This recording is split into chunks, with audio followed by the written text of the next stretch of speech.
Hello दोस्तों, आज के इस वीडियो में हम लोग बिहार बोर्ड क्लास 10th के हिंदी में हिंदी में पहला चैप्टर, जो कि चैप्टर का नाम है श्रम विभाजन और जाति प्रथा, जिनका लेखक है डॉक्टर भीमराव अंबेडकर।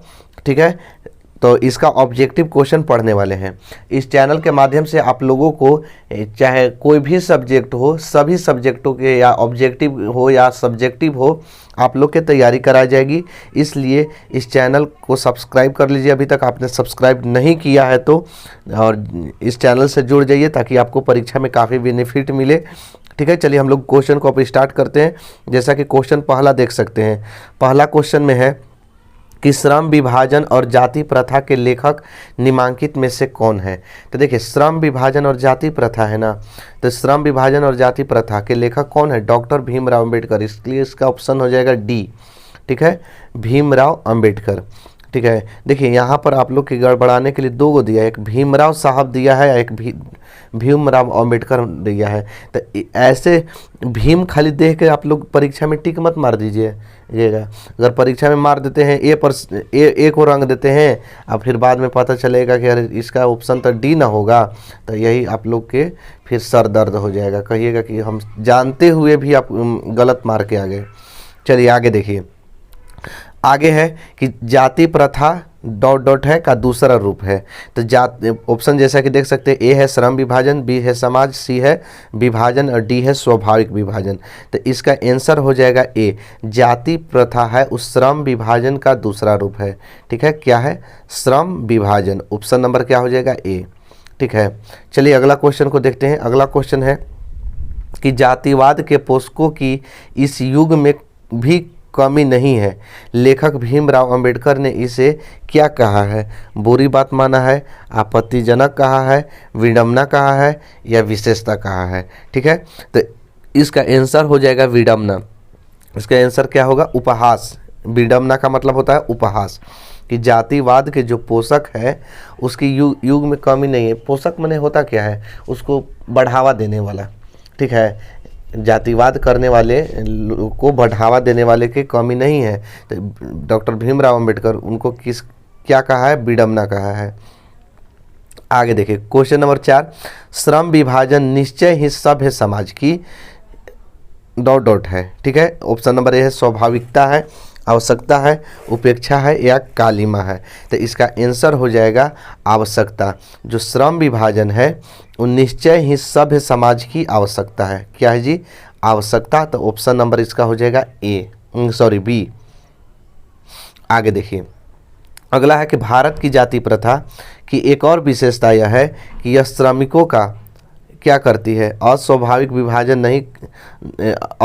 विभाजन नहीं है, शोषण और दोहन दोनों करती है, विभिन्न रूप हमारे समक्ष रखती है, या उपयुक्त कोई नहीं। तो इसका आंसर हो जाएगा अस्वाभाविक विभाजन नहीं है। भारत की जाति प्रथा की एक और विशेषता है कि यह श्रमिकों का अस्वाभाविक विभाजन नहीं है।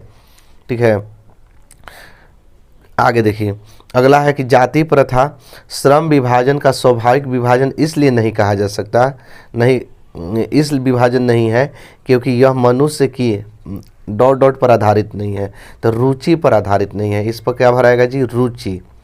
मनुष्य के रुचि पर आधारित नहीं है। आगे देखिए, अगला क्वेश्चन है कि जाति प्रथा पेशे का दोषपूर्ण पूर्व निर्धारण ही नहीं करती, बल्कि मनुष्य को जीवन भर के लिए एक क्या कर देती है? पेशे से बांध देती है। ठीक है, जाति प्रथा जो होता है दोषपूर्ण यह भी है कि मनुष्य को एक जीवन भर एक ही पेशा से बांध देती है, कि जो जाति के हैं आप वही काम करिएगा। पहले की जाति प्रथा थी, परंतु अब की जाति प्रथा में अब ऐसा नहीं है। पहले की जाति प्रथा थी कि आप जिस जाति के हैं वही जाति का काम करिएगा, तो इसलिए मनुष्य को एक पेशे से क्या कर देती थी? बांध देती थी। आगे देखिए, अगला क्वेश्चन है कि उद्योग धंधों की प्रक्रिया व तकनीक में निरंतर विकास और कभी कभी अकस्मात क्या हो जाता है? तो अकस्मात में परिवर्तन हो जाता है। अकस्मात में क्या हो जाता है जी? परिवर्तन। ऑप्शन नंबर क्या हो जाएगा? बी। आगे देखिए, बहुविध का अर्थ है, तो बहुविध का अर्थ होता है अनेक प्रकार से। बहुविध का मतलब क्या होता है? अनेक प्रकार से। आगे देखिए, अगला क्वेश्चन है कि उद्योग धंधों की प्रक्रिया और तकनीक का निरंतर विकास और अकस्मात परिवर्तन मनुष्य को क्या आवश्यकता ला देती है। तो इसका आंसर हो जाएगा, इसका ऑप्शन पहले देखिए कि वह अपना पेशा बदल सकता है, वह अपने श्रम को मजबूत कर सकता है, वह अपने वर्तमान पेशे में सोच सकता है, या है कि उपयुक्त सभी। तो देखिए, उद्योग धंधों की प्रक्रिया और तकनीक के निरंतर विकास और अकस्मात परिवर्तन के कारण मनुष्य वह अपना पेशा बदल सकता है।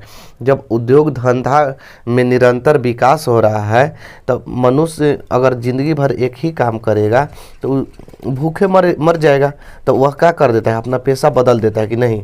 अगर मान लेते हैं कोई किसी जात के, मानिए ना जी, कुम्हार है, तो वह जैसे एक घड़ा बनाता है या घड़ा बनाता है, अगर वो ज़िंदगी भर घड़ा ही बनाता रहे, अगर दूसरा पेशा न चुने, ठीक है, और उद्योग जिस तरह से मान लेते हैं, अब जैसे घड़ा बनाया या कोई मिट्टी का बर्तन बनाया, अब जैसे उसमें विकास आ गया, तो विकास आने से क्या हो गया, अब स्टील का बर्तन मिलने लगा, है कि नहीं जी।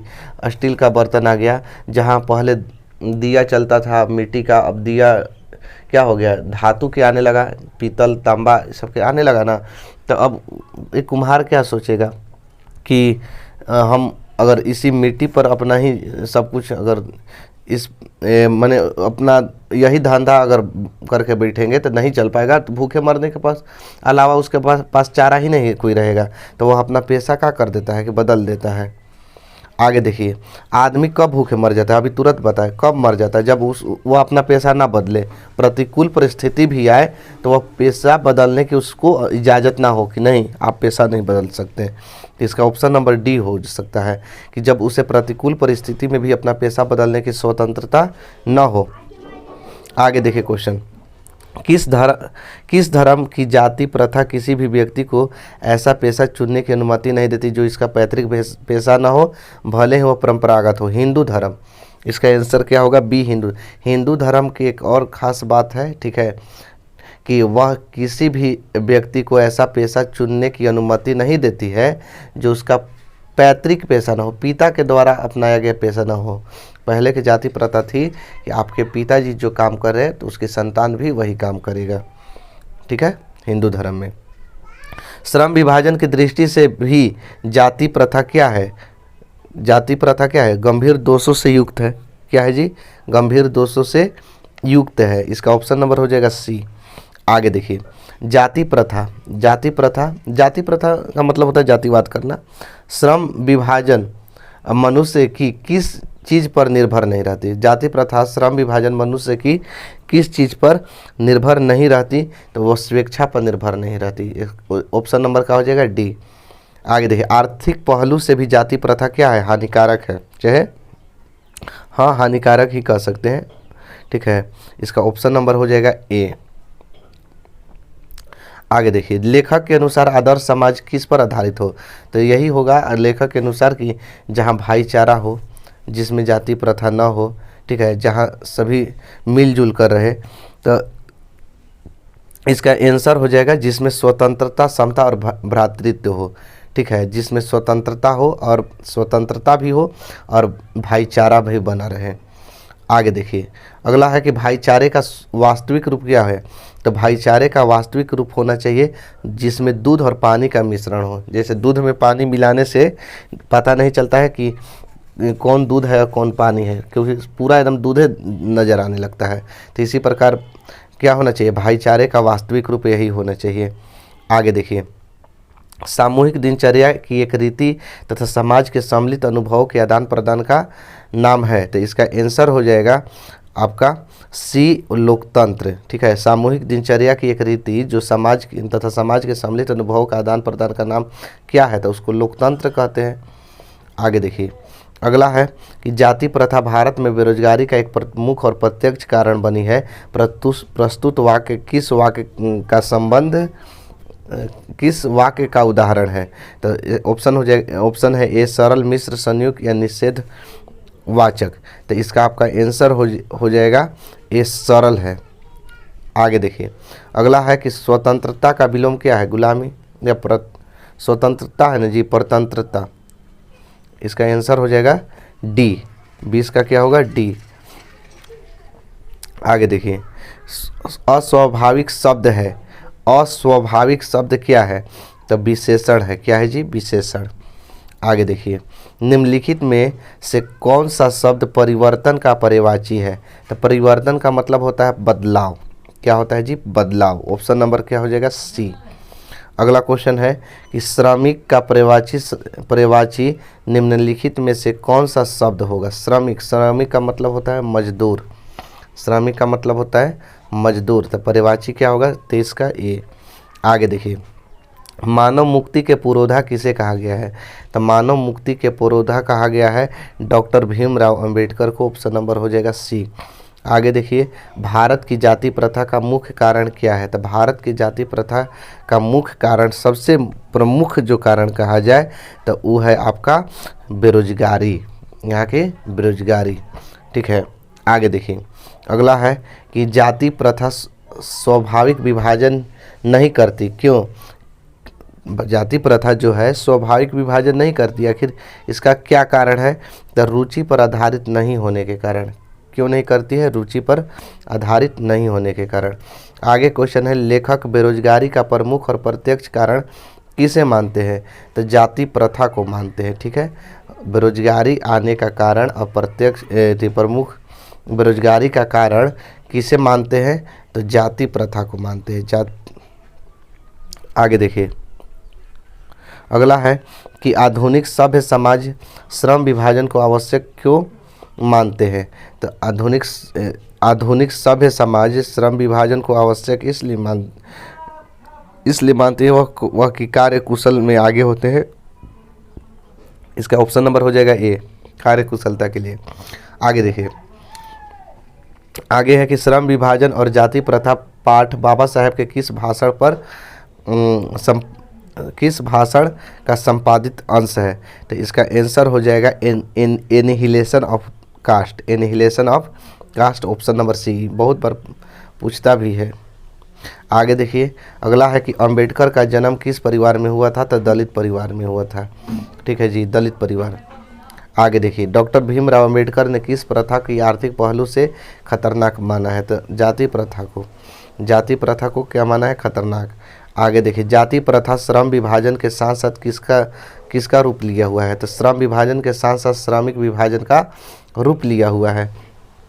आगे देखिए, डॉक्टर भीमराव अंबेडकर का जन्म कहाँ हुआ था, तो डॉक्टर भीमराव अंबेडकर का जन्म हुआ था वो महू मध्य प्रदेश में हुआ था। इसको आप लोग याद रखिएगा, ये पूछता है, बार बार रिपीट भी करते हैं। देखिए 21 और 19 में दोनों में पूछा है। आगे देखिए, आगे एक और क्वेश्चन है, डॉक्टर भीमराव अंबेडकर का जन्म कब हुआ था, तो डॉक्टर भीमराव अंबेडकर का जन्म 14 अप्रैल 1891 ईस्वी में हुआ था।